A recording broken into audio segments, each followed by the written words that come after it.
университетінің оқытушысы. Сіздің қазақ тіл білімінің негізін қалаушы.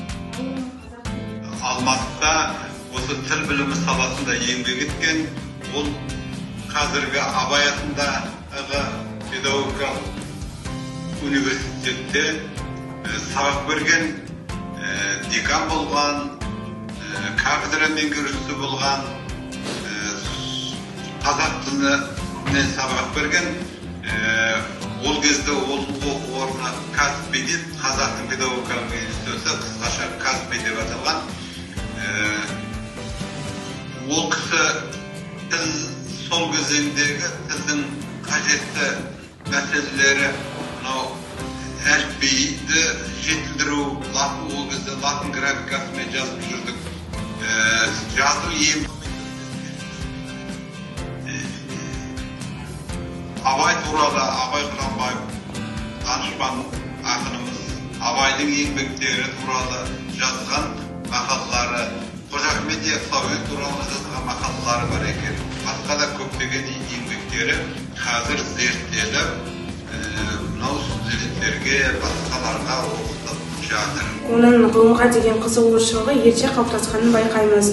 Ғалымның алғашқы білім алуы туралы не айтасыз?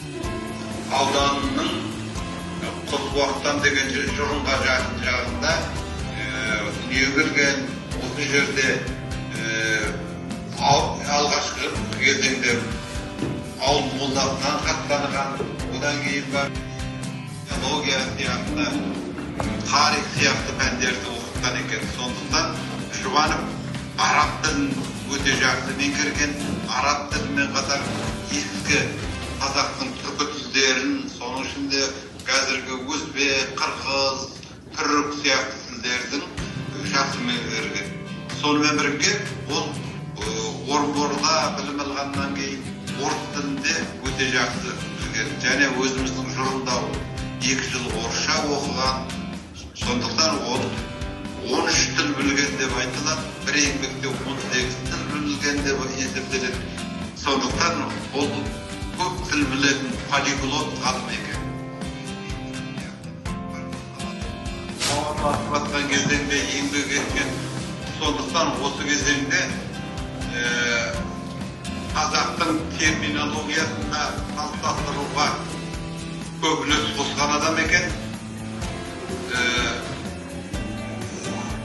Алғашқы кезеңде терминдерді қалай қабылдауымыз керек, қазақтың термині қандай болу керек дегенде, оның алдында Байтұрсыновта көп еңбектер жазып кеткен. Соның ісін жалғастырып, бүкіл тек қазақ тіліндегі емес, мынау математика, биология сияқты, физика сияқты басқа салаларда да қазақ тілінің терминдерін қайтып қолдануымыз керек.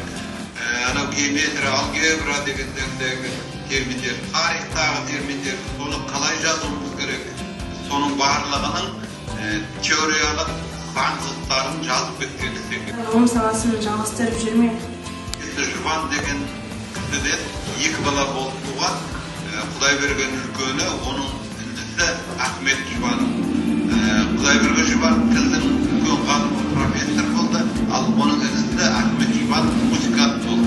Ахмет Жұбановтың Ғазиза Жұбанова деген композитор қызы болған. Енді ол кісілердің барлығы қашты болды, бірақ та осы екеуінің ұрпақтары қазір Алматыда көп ғалым болған ұрпақтары бар. Ұрпақтары да